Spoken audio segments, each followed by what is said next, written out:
area of Tenerife. We can see the Pico Viejo, 1,200 degrees no is hot enough to melt one rock.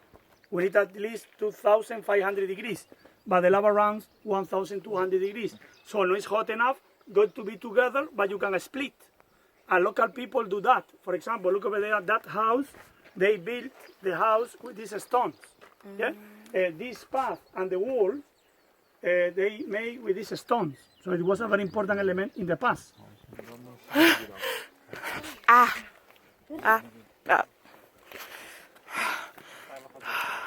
Climbing up a lava. Okay.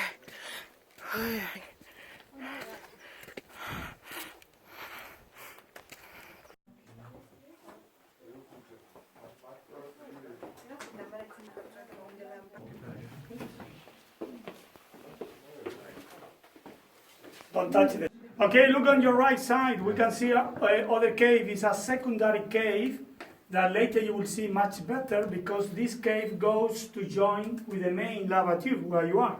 So now in a couple of minutes from the other side, we're going to go in.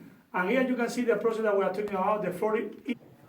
Oh wow, that's facing me. What's facing you? My video. Yeah, tilt it a little bit up. I'm gonna tilt it up so I don't splash everyone's eyes.